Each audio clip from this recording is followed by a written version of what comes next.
This lovely looking thing is a new Porsche 911 Sport Classic, and it's a little bit like a pair of limited edition Nike Air Jordan trainers because it's essentially a greatest hits of 911s from the past, only updated with modern technology and performance. It's also quite expensive though, because it's going to be made in small numbers. It'll end up quite collectible like a set of Air Jordans. Now in this video I'm going to talk you through all the upgrades on this car, take it for a drive, and yes, I'm going to launch it to see how quick it is from 0 to 60 miles an hour because I'm Mike Watson and you're watching Carwow. Buy, sell, Carwow. Let's start this video by talking about the engine, which, because it's a 911, you can't see it. It's hidden. All you can see are these fans. Anyhow, the big news is that it's the 3.8 litre twin turbo from the 911 Turbo and Turbo S. However, in the Turbo S, it puts out 650 horsepower and 800 newton meters of torque. But here, it delivers just 550 horsepower and 600 newton meters of torque. The reason is this has a manual gearbox and they needed to downgrade the torque for that gearbox, otherwise it will go bang. Also, the Sport Classic is rear-wheel drive only. So maybe it's a good thing it hasn't got the full power of the Turbo S. I think they're saving that kind of output for the forthcoming GT2 RS. Anyhow, this thing is still pretty fast. It will top out 196 miles an hour. As for the acceleration, well, a bit later on in the video, I will launch the car to see how quick it is from 0 to 60 miles an hour. And if you like watching cars being launched to see how quick they are, then make sure you subscribe to this channel and hit the bell icon to turn your notifications on. That way, you won't miss a single upload. The 911 Sport Classic gets carbon ceramic brakes as standard, so you've got 420mm discs up front gripped by 10 piston calipers and 390mm discs at the rear gripped by 4 piston calipers. Now let's check out their performance. Now I'm going to see how long it takes this car to stop from 60 miles an hour or 100 kilometers an hour, so I'm going to do a full emergency stop now. Oh, that felt really strong. Those brakes are good. It stopped in just 27 meters. That's about as good as I've ever had out of a car. Wow. The Sport Classic gets loads of optional chassis upgrades as standard. So you get adaptive dampers, and the car rides 10mm lower to the ground than a normal 911 Carrera. You've also got adaptive anti-roll bars, which can stiffen up or slacken off depending on how you're driving. There's also rear wheel steering and torque vectoring. One thing it doesn't get though is the double wishbone suspension on the front axle like you get on the GT3. It's just the standard 911's McPherson strut system. Okay, let's see what these chassis upgrades do to how this car drives. So, whoa. First off, the fact that this car is rear-wheel drive, you notice the feeling. It's just pushing you the whole time. I know that the four-wheel drive system that Porsche uses in the Turbo is rear drive bias, but ultimately when you go into a corner, it's tight and you accelerate hard, it's going to send power to the front to pull you out. With this, it won't, you can't do that. Also, when you tip it into a corner, the steering just feels a little bit more natural because it's not corrupted by drive shafts or anything like that. And being rear-wheel drive, the way you balance it out of a corner is much more important. So obviously you just apply a bit of throttle to put the weight to the back of the car a bit more, and then it just helps settle the rear end. And it's just a bit more involving as a result than the four-wheel drive turbo models. Thing is it more involving than a GT3? Well, no, it's not. It doesn't handle as well as a GT3. Driving on these really smooth German roads, or indeed a racetrack, a GT3 is more fun. It just is. And if you want to see my full in-depth video review of that car, click on the pop-out banner up there. However, in the UK, where the roads aren't like they are in Germany and they're a bit crap, that firm suspension in the GT3 can be a bit of a pain. And then this slightly softer car, still rear-wheel drive and good fun, well, when the conditions are right, it's probably a slightly better choice for a blast at the weekend. Thing is though, weather isn't always like this, is it? And you've got a lot of power in this car. So ultimately, for all-round usability, if you want to be able to go out whenever you want, come rain or shine, you are better off with four-wheel drive when you got this much power. You just are. Then there's the gearbox. So it is fun using this gearbox. It's short, it's snickety. I actually prefer the 6-speed manual that you get in the GT cars than this 7-speed, but you know, I'm splitting hairs. This is a good gearbox. And if you want to, you can heel and toe. The pedals are positioned close enough together that if you want to do that yourself, you can. So accelerate, obviously, braking for a corner, heel and toe down into second. It's all doable. But put it into sport or above, and then you get auto blip, and it does it for you, which takes away some of the skill and some of the involvement, but you can choose whether you do that or not, right? It's up to you. And I don't know if you noticed that, actually. Did you hear that? There we go. When you change down, you really hear the rumble from the exhaust, the pop, pop, pop, pop, pop. And I noticed that more than in the automatic Turbo S that I drive at the moment. just seems a bit more raucous, you hear more. It's supposed to do with the soundproofing, but I don't know. I don't know what's going on here. This is the reality. You come out on a twisty road and then you end up with some loon on a bike in front of you riding like they're drunk because they're a little bit bored. I think that's because he's behind a taxi going slowly. So now, not enjoying the manual so much, wish I had an auto. Still, when you take a car like this out for a blast at the weekend, you're not really planning on going somewhere, you're just driving for the hell of it, which means that if this situation occurs, you just stop, turn around and go the other way, which is what I'm going to do now, when I can find a place to turn around. Oh, here's one. So I'm going to go. So, now I should feel the benefit of that rear wheel steering. Makes the car more manoeuvrable. That looks like a bit of that looks like a drop. Oh no, I don't want to do this. And I've got a bus coming. Oh, that's too much of a drop. Sorry, everybody. Let's try and turn around here. I didn't want to ground this beautiful car out. Let's try it in here. This is not good either. Can I turn around in this small space? Come on, rear wheel steering, help me out.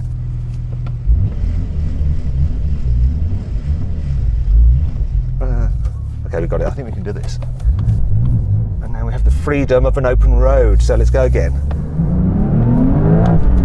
Oh! You notice the torque vectoring there. When you accelerate hard out of a tight turn, it just sends power to the outer wheel. It just catapults you out of the bend. That is good. Oh yes, this is more like it. No one to spoil my fun. Whee!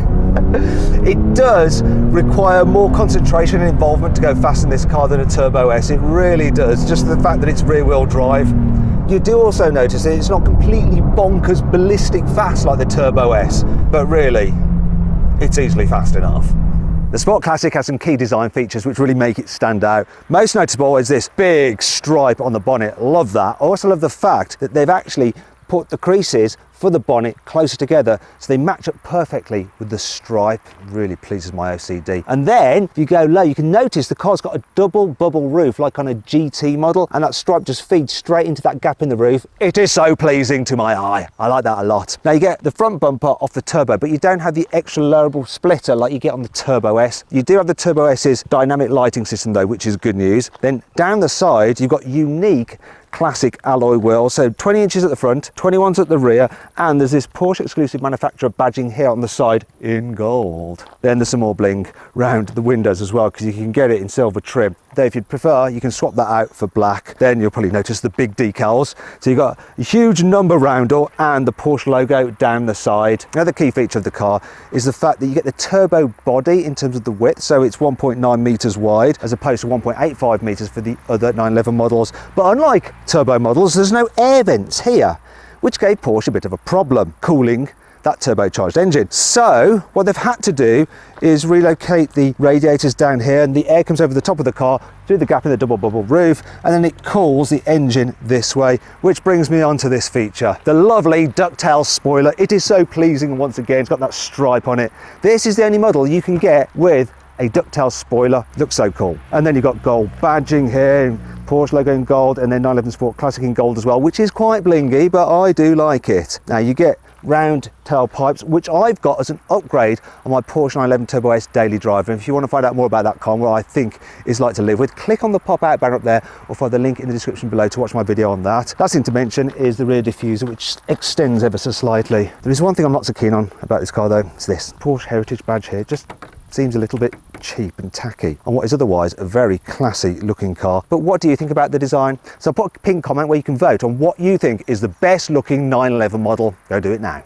The Sport Classic has two interior options. There's a beige one and then there's this black with check pattern. Both hark back to old 911s, as do the green effects on the dials. Actually, I've got that on my 911 Turbo S. You also get this 911 badge there. It says Sport Classic and it's got your model designation. This one is reading 000 because it's a pre-production car. Now you might be thinking, that's a little bit too blingy for me, I don't like it. However, when you're driving along and the sun's in the right position, it actually reflects in the top part of the dash and it just looks really cool. What's also really cool is this suede-like headlining. I love that. Sport Classic kick plates. You can upgrade the interior to have aluminium pedals for 250 quid. Really, they should be standard. And this has got the upgraded Burmester sound system, which is brilliant, but it is a £2,200 option. Overall, it's a very nice interior. And I like the fact that you've got 18-way adjustment on these seats. It is easy to get comfy. Speaking of which, let's hop into the back where it's less easy to get comfy. Okay, so it's not that comfy back here, but one of the classic things about the 911 is that if you have to, you can give people a lift in the back seats, whereas many other sports cars don't even give you that option. And of course, you've got the Sport Classic-y pattern here to help liven things up.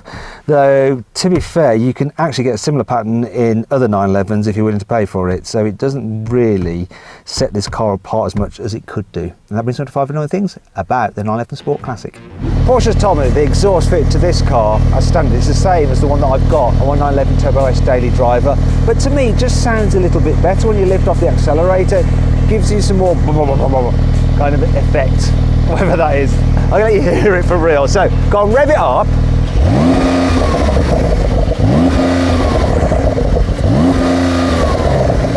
You say I'm sure my Turbo S doesn't do that.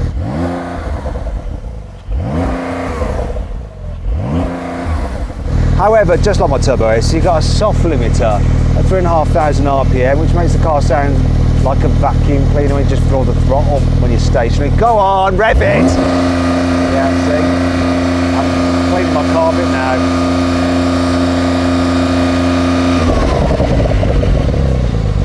Rubbish. It's not so Sport Classic. I'll let you rev them all the way up back in the day. While you can get lane keeping assist for the Sport Classic, and Porsche will charge you around £1,000 for it, you can't get adaptive cruise control where it'll keep you a safe distance from the car in front, just basic cruise control, which is completely pointless in a European country where there's lots of traffic on the roads. Why can't you get it on this car? You can get adaptive cruise control on other Porsche models, it's bonkers. I want it, I need it, I demand it!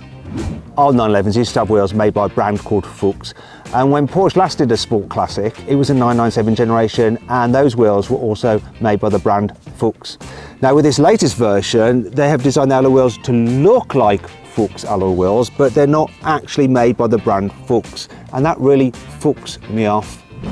You can only get this car with a manual gearbox. Now I get it, it makes it more pure to drive and it harks back to old 911s, yada yada yada. But some people might want this car's design and the fact that it's a rear wheel drive with a turbo engine, but they want an automatic gearbox, and that PDK is brilliant. I actually think I'd rather have it with an automatic gearbox. Choice is a good thing. Also, because this is the manual, it's actually slightly less efficient, so it has higher emissions than the turbo, even though the turbo is slightly more powerful and heavier. The Sport Classic costs an eye-watering £214,000. A Turbo S, which is noticeably quicker, is a mere £169,000. A pittance by comparison. However, it doesn't really matter, these have all sold out. And that brings us to 5 good things about this car. You see, if you are one of those lucky people to get an allocation, because these are going to be rare, only 1,250 will be sold worldwide, you'll probably make quite a bit of money on it. Hashtag profits. The Sport Classic weighs in at 1,570 kilos, which is 70 kilos less than a Turbo S. Now, part of the reason for that is that it doesn't have a four-wheel drive system and it's a manual rather than automatic. But also there's some weight-saving measures, such as a carbon fibre bonnet and carbon fibre roof. You can choose whichever 2 numbers go in this roundel here. Porsche's gone for 6 and 0 to celebrate 60 years of the 911, though they're a little bit premature because it's not actually 60 until 2023. Anyhow, if you don't like this roundel or this Porsche logo here, you can have them removed because they're stickers. Don't remove them yourself, you just deselect them when you're buying the car, though I personally quite like it. The Sport Classic gets a nose lift as standard, which is handy if you need to drive up a curb or a steep driveway. Also, it's linked to the satellite navigation system, which means the car will remember where you last lifted the nose, and if you want it to, it will automatically lift at that location next time. Clever.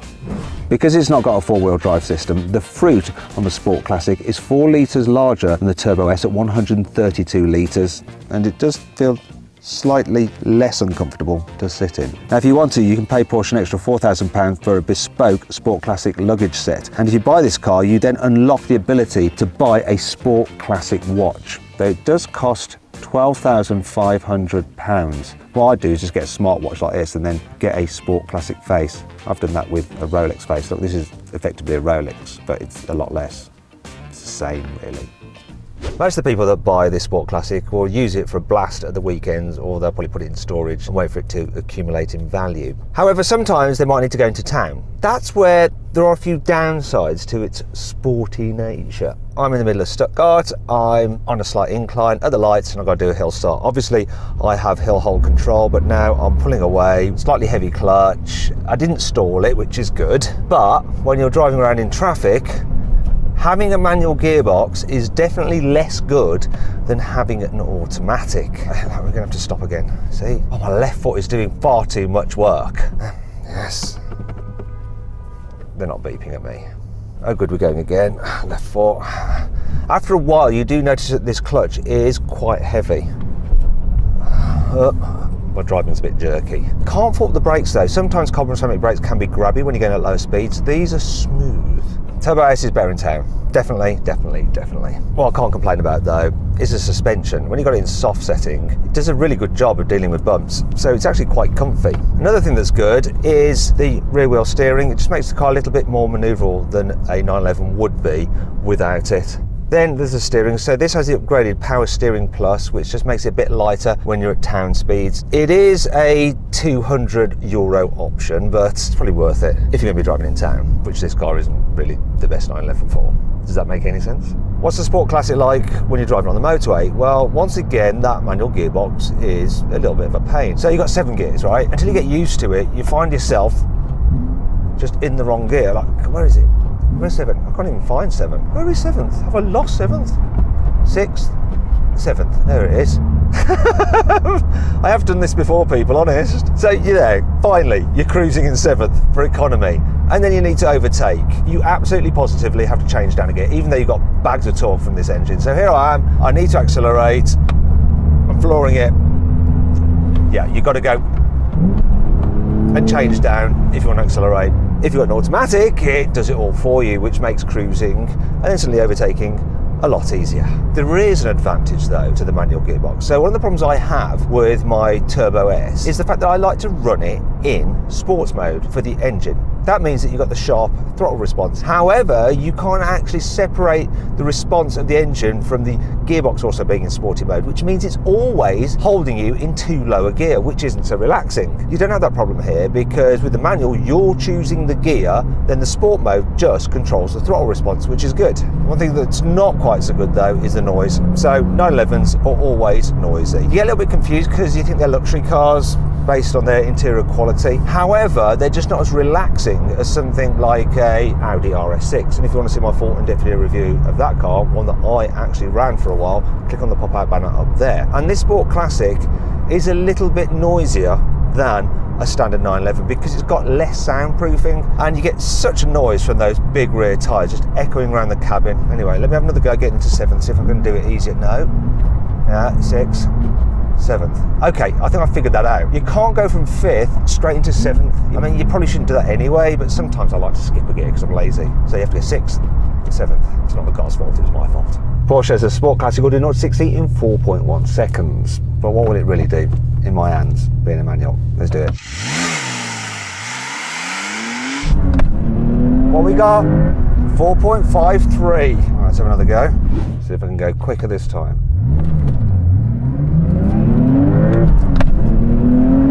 Oh yes! 4.50. One last go. That's better. What we got? Woohoo! 4.46. It's not quite 4.1 though. Manuals are just a bit hard to launch. They probably had a racing driver doing it when they got the 4.1. I'm semi-pro.